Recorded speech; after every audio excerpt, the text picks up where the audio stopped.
And now the Jell-O family presents... Henry Aldrich. Come in, Mother. Yes, it's the Aldrich family, based on characters originated by Clifford Goldsmith, and starring Ezra Stone as Henry, with Jackie Kelk as Homer. And yes, it's the Jell-O family. Oh, the big red letters stand for the Jell-O family. Oh, the big red letters stand for the Jell-O family. That's Jell-O. Yum, yum, yum. Jell-O puddings, yum, yum, yum. Jell-O tapioca puddings, yes, sirree. My name is Richard Lamparski, and I'm broadcasting today from Hollywood, and as Luella Parsons used to say, now for my first exclusive. I have not one but two guests, both from the same show and from, I think, one of the most popular shows on radio in the 1930s and 1940s, known as the Aldrich family. I think people usually call it Henry Aldrich, but I believe it was called the Aldrich family, wasn't it? Yes, it was. It was called the Aldrich family on the air, and it was derived from a play called What a Life on Broadway, produced by and directed by George Abbott and written by Clifford Goldsmith. And I'm Ezra Stone, and how are you? And who are you? I'm House Jameson, and I'm Henry's father. Were you the original Henry's father? No, I was not the original. I was the original father in the half-hour version, but Ezra, having made a hit in the play, was invited by Rudy Valley to be on his show. Made such a hit there that he was invited to be on the Kate Smith show. Is a little 8-minute spot. I don't remember how many weeks it ran on that, Ezra can tell you, but there was a father in that series. Then, in 1939, in the summer, they were looking for a replacement for Jack Benny, and Ezra is responsible for turning the show into a half-hour show. I believe it was Collins who bet Ezra that we wouldn't last the summer because they had exhausted Henry Aldrich on the Kate Smith show. Am I speaking out of turn now? No. As a matter of fact, I had forgotten about that, House. I can't take credit for the show going to a half hour. I think that was all in the wheels of Madison Avenue. They thought they had a property, but I had forgotten about Ted Collins' little wager that we would die a horrible death once we left the Kate Smith show and went to a half hour. But Clifford Goldsmith tells the story of really wondering whether he could write a special sketch based on the Aldrich characters after our first appearance on the Rudy Valley show. On that first appearance, we merely did a scene from the play. And they wanted a special sketch, and they wanted several of them. And I believe Clifford sent word back through his agent at the time, Janet Cohn at Brandt & Brandt, that he just didn't know anything more that he could write about that boy. And, of course, there ensued some 15 years, wasn't it, House, of more tales of Henry and the Aldrich family. It's funny, I didn't have the foggiest idea what the two of you looked like. And Ezra Stone, you didn't look like anything like the Henry Aldrich I pictured. But House Jameson, I always thought Henry Aldrich is played by Ezra Stone. You know, and I always thought that I heard your name, but I always thought it was Louis Stone must be his father, you know, and you look like Louis Stone. Yes, well, thank you. Thank you. That's a very nice compliment. And I'm rather surprised to hear you say that because during the radio days, when we were not seen, and people would come to New York, we had an audience for the show, and I would meet people, they would express astonishment that I looked as I do, and I said, well, what do you think I look like? And they would say, a jolly fat man. Which always puzzled me because Sam Aldrich was seldom jolly. He was usually frustrated or in a rage or sympathetic, but never jolly. However, I'll settle for the fat boy. Well, speaking of voices, what did you do with that very distinctive voice? Were you always manufacturing a voice for Henry Aldrich? Yes. My voice changed, I guess, when I was around 13. I had a very dear friend in high school, my best friend in high school, and today, till this day, my best friend, by the name of Charles Moose, a very bright man, went to Harvard Law School. He had a vocal problem in his voice-changing period, and it stayed on with him right up until senior year in high school, as I recall. And it was very frustrating for him and very embarrassing for him, especially being as bright a guy as he was, to have this adolescent voice crack. And I must confess, I just stole the idea from him and used it. I guess I did Aldrich first when I was late 16 or 17. I'm not sure. 17 or 18, probably. I'm very bad on dates. And so it was a trick then, and it's a trick now to make it crack. And it'll be interesting to see, because one of the things that we're planning to do is a special sketch that Clifford wrote for a salute to the grand old days of radio that's to be done at Hollywood Bowl. And Clifford wrote a special father-son sketch, and that's what's so wonderful about having two fathers, even as a middle-aged man. I get favors and benefits and prayers and good wishes from two fathers. How long did the show run? 15 years on the air, and on both networks. We varied back and forth on both networks. And I guess it was the last 2 years, House, that you were on television at the same time? Or? It was the last 4 years that we duplicated. We did not translate well to television. It was a great radio show, chiefly on account of the scripts and Ezra. But television was too literal for the show, and we were constantly changing. I was the only one of the radio show. Jackie Kelt briefly recreated his part of Homer Brown, but then he got his own television show. So after that, I was the remnant. And let's not talk about the television show. I didn't like it very much. Were you ever considered for the movie version, either one of you?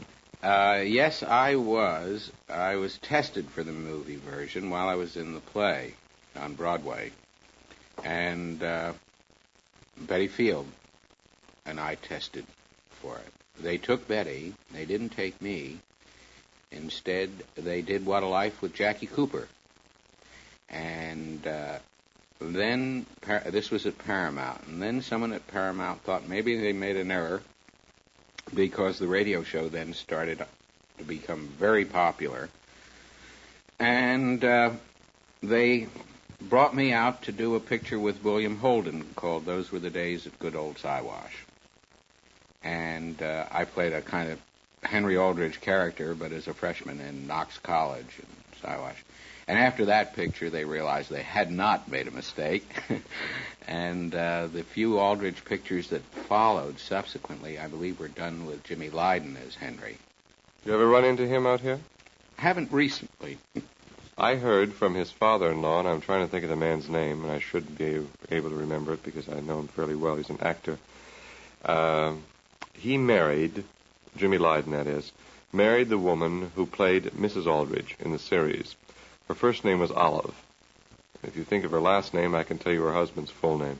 Olive Blakeney, I believe, was it not?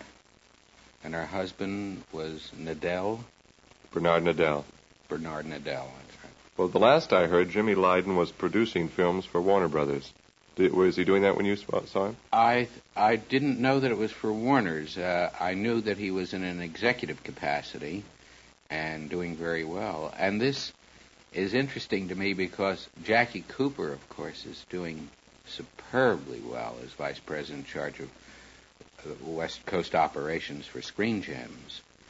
And Norman Tokar, who replaced me as Henry Aldrich on the air the first year I went into service, and who at the same time was writing many of our shows and playing Willie.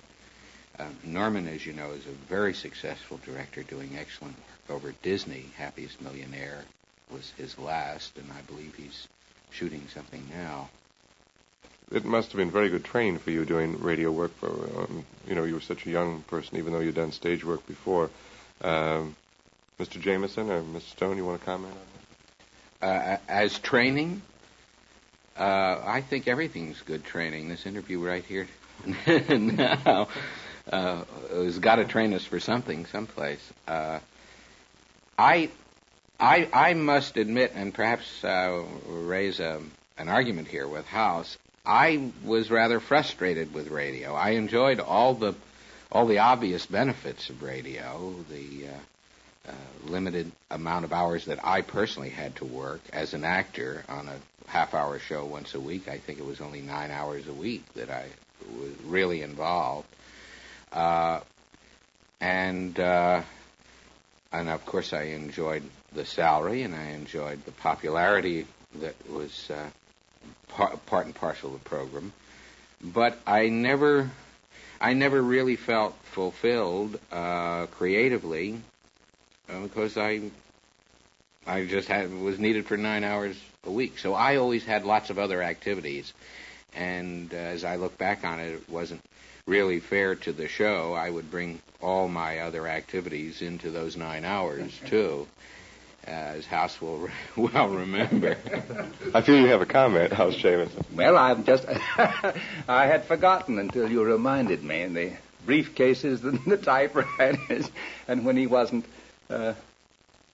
immediately involved, well, he was very busy with these other things. However, we all benefited from his frustration. It may not have been so good for him, but it was good for us, because unlike most stars, he was not concerned just with his own performance, which was superb, but he was constantly aware of the show as a whole, and it was one of the reasons the show was a great success. Is in addition to giving the star performance, he was aware of everybody else and aware of the script, and what he was doing was directing or getting his training as a director. He never acted like a director. He was wonderfully cooperative, and all directors loved him. But in rehearsal, he would suggest, and we had a lot of interesting people. Agnes Moorehead, Jim Backus, Ed Begley, Jackie. And this was one of the first things that impressed me about Ezra. He would say, if I phrased this line this way, or if I put a pause here, or Eddie Bracken, if you will say this and then pause after that word, you will get a better laugh, or you will get a laugh or an additional laugh or whatnot. And it always worked. The most generous star I've ever worked with in my life, and year after year there was no personality conflicts between any of the other actors, and it was all due to Ezra. He kept that show together, and his generosity toward all the actors. I can say this about the star now, since I'm long since retired and out of the business. But our relationship has become father and son, and I'm so proud of him and always have been because of his wonderful kindness. And, of course, it wasn't confined to the Aldrich family. Later, when he became a director, the tales that actors tell about his treatment. If there are several people that audition for a part and only one of them can get it, his notes and his flowers and his whatnot to the people that failed. I've had actresses say to me, it's a pleasure not to get a part with Ezra Stone. He makes it so nice. This was said only last week when I said I was coming out here by Loring March. Mrs. Alexander Scorby, who told me a story like this. So I think he was practicing, you were speaking of getting training, as a director and a producer. He was constantly aware of the overall picture. I'm sorry, you were going to say something. Well, I'm flabbergasted, of course, House, and it's nice to hear such things, heavens knows. But I look back on those years, and all I can think of is how objectionable I must have been, and how cocky and really know-nothing in my approach to my work and my fellow actors. I often think back and wish I could live those years over again for certain personal reasons, mostly in the area of attitude and trying to accomplish an awful lot, and sound in maybe not fury, but the note, my notes of thanks and so on, however, were genuine, but they were really as a result of an unusual experience I once had at the American Academy of Dramatic Arts, where I went to school. And the dean of the American Academy, a grand old man by the name of Charles Jellinger, had come to see a performance, one of my performances, in What a Life. And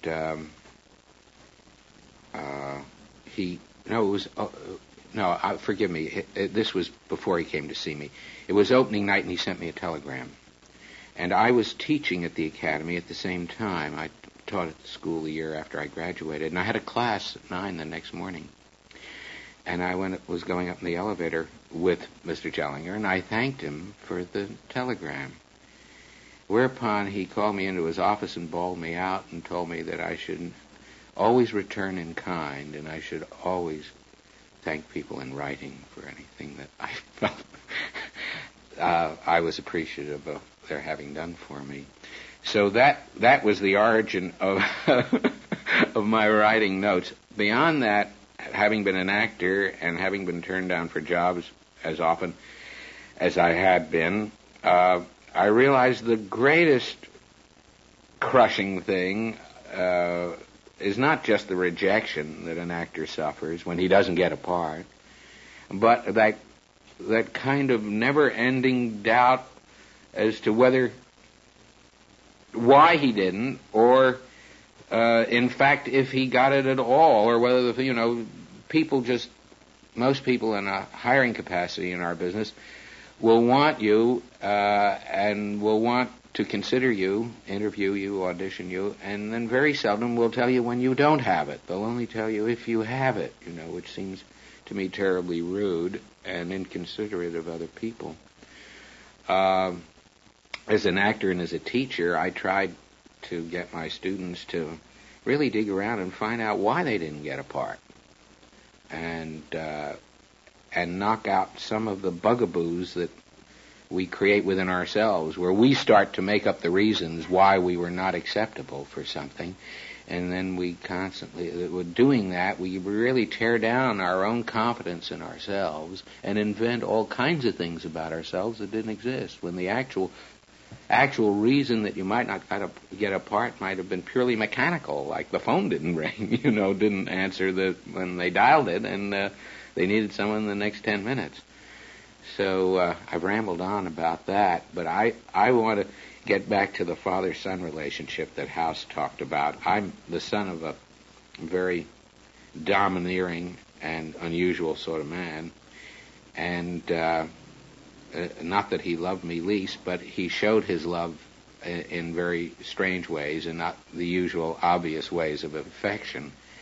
And House is a very outgoing person, and so my having two fathers has really kind of made me a fulfilled person, because I get the outward signs of affection and caring from House, as well as I'm sure the deep ones. And from my father, I get very stern discipline and toe-the-line kind of attitude. Were you able to keep the Henry Aldrich character very much as it was in the play, or did it change greatly over the years on radio?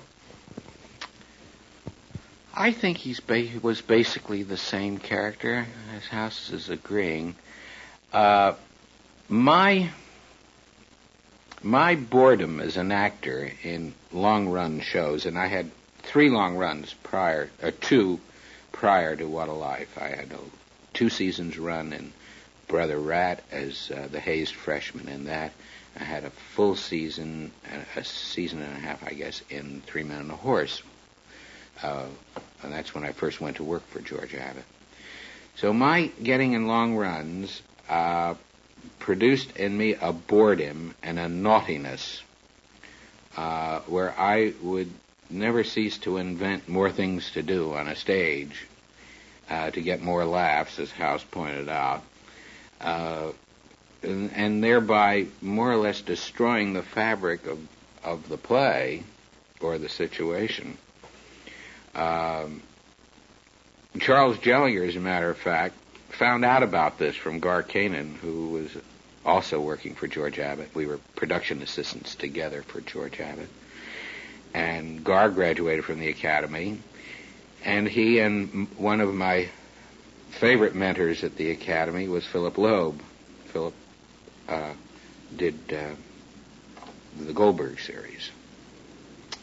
And Gar reported that I was getting into some very bad habits in What a Life. We were now in the second season. And that's when Phil went to Jellinger, and Jellinger came and caught a matinee, which was unheard of. He never, followed up on students like that. And he said we should have lunch together, and he tore me apart and actually indicated that I should probably stop acting, that I wasn't emotionally right to be an actor, and that I should probably concentrate on direction, where I could be every man on the chessboard instead of just one. Did you at the time think he was right? I had to think he was right because I had such great respect for him. It hurt, but it really started me thinking more about myself and what I was doing and how I was achieving what I was doing. To this very day, for instance, this sketch that Clifford wrote for us and for House and myself, Clifford asked me who was going to direct it when he sent me the sketch, which meant that he would prefer if I did not direct it, you see. And so I immediately made some phone calls, and believe it or not, Harry Ackerman, who has this tremendous track record here at Screen Gems. And when I was an office boy, I used to deliver cablegrams and teletypes to Harry Ackerman at CBS. This was years ago. Well, Harry used to direct our show, and that's where we're headed right after this interview for our first rehearsal on this sketch with Harry Ackerman directing us. Henry Aldrich was interesting because he was supposed to have, at the time, to have typified the American teenager. What do you think now? Could you possibly create a character like that or revive Henry Aldrich and have it accepted by any part of the populace? There is no way of knowing this. It's impossible to know that. However, although part of the charm of the program and of Henry was that he was considered and referred to as a typical American boy, and I don't think he is or ever was. We lived in a sort of limbo, which made it acceptable to everybody. But the kids Henry and Homer's age did not identify. They did not vibrate to the show. Children younger than that adored the show because this was something for them to look forward to when they were adolescents and in high school. And the boys and girls just past that age despised us. But all the people over that had nostalgia. But we were out of time like Penrod is out of time. Now, this being true, it is quite possible that it would have just the same appeal today.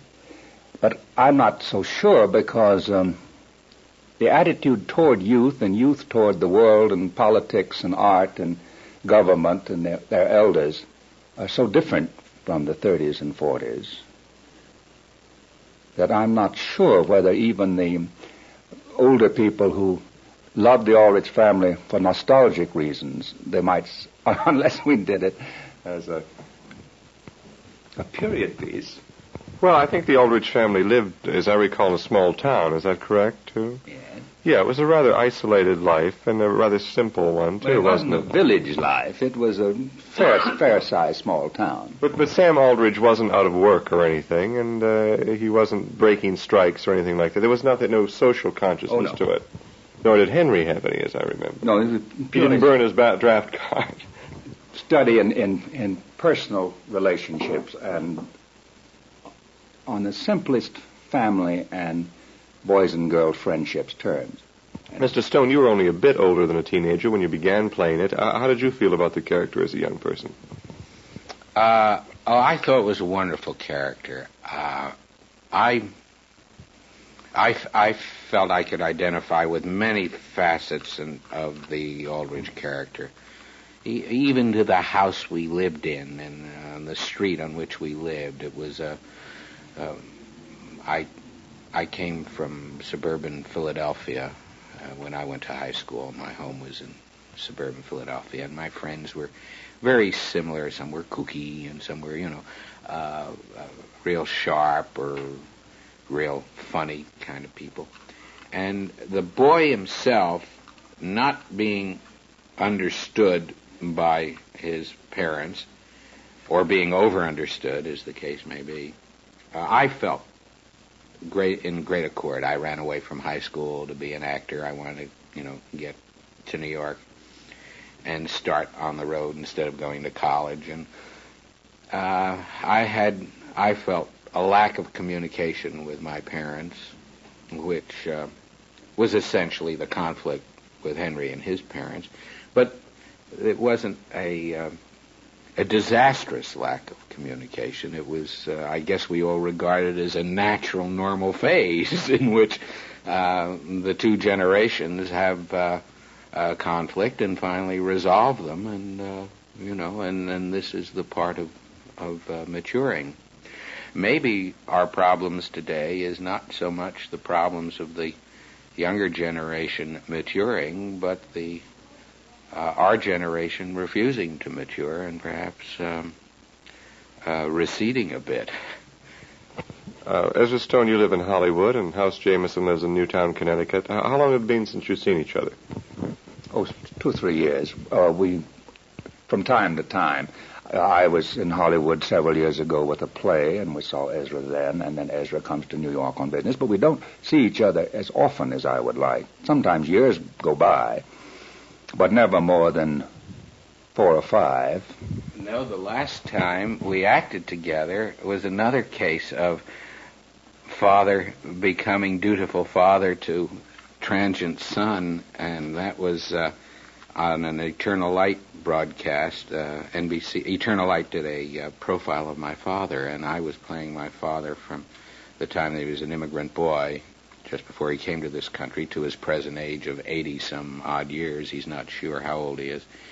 And House was in Europe at the time on a holiday trip, and I guess they cabled you, and he cut it short and came back to New York and joined that all-star cast on that show at NBC. What about the show itself? Do you miss it? Or did you miss it? It's been a long time now, but when doing it for such a long time that when it ended. Oh, yes. Yes, terribly. It was my favorite of all shows. It was the happiest acting experience I had, and I've done lots of plays and worked in all the mediums. But I missed it, and I still miss it. Ezra Stone? I wish I could say that I miss it. I now feel that whole part of my life happened to somebody else, and I have to kind of think back to remember what I felt like at the time. And maybe there are parts of it that I want to forget, and so, no, I feel that I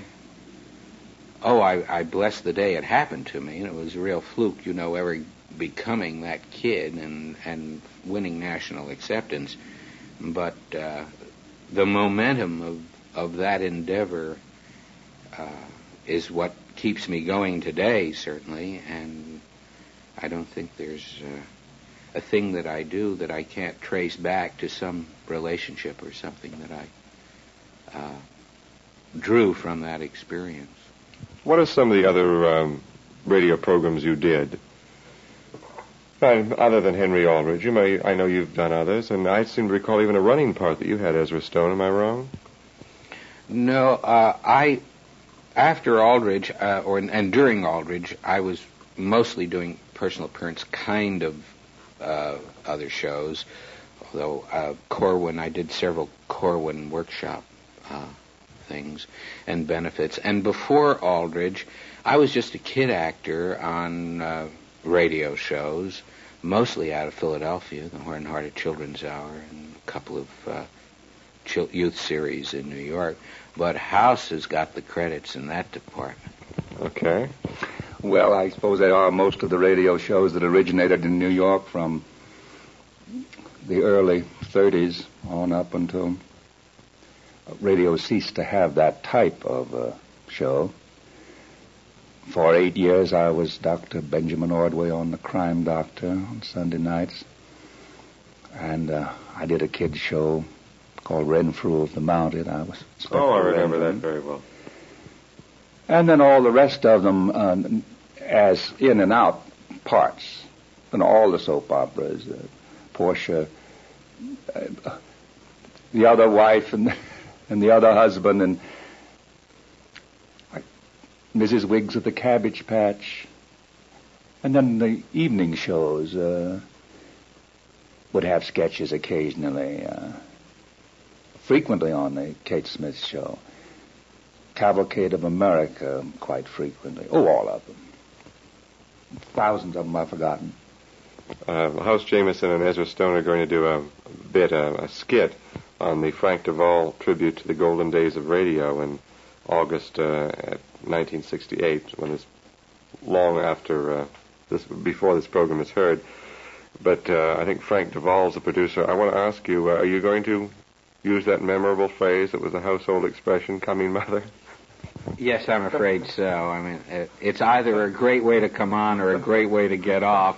And since Clifford has given us this specially written sketch for the occasion, which incidentally treats Henry Aldrich as we knew him in the 30s and 40s, and then we can say it now, it'll be a surprise for the audience, we hope. We do a second act of the sketch, which projects the father-son Henry-Sam relationship into 1968 of today. And I think Clifford did a very amusing handling of the sketch and that contemporary conflict. It's hard to imagine Henry Aldrich as a teeny bopper. I shall try to see you tomorrow night or hear you tomorrow night at the Hollywood Bowl. House Jameson? Pardon. Go ahead. He'd done such a good job on it to hark back, if I may, to your saying, what if it was done today? I was referring to the way we did it in the 40s. But Clifford has indicated a way of doing it today that is extremely funny. Unfortunately, for me, at my advanced age, it makes the hippies and the flower people and everybody so attractive. Which they weren't before. Yes, they were, but I mean, if the Henry type, well, I mustn't talk about it because we haven't done it yet. Ezra Stone and House Jameson, this has been a great pleasure. You had one of my favorite shows for so many years. And I want to thank you very much for visiting with us today. This is Richard Lamparski. Until next week at the same time, hope you'll be listening. Good night. Good night, Richard. Whatever became of was recorded.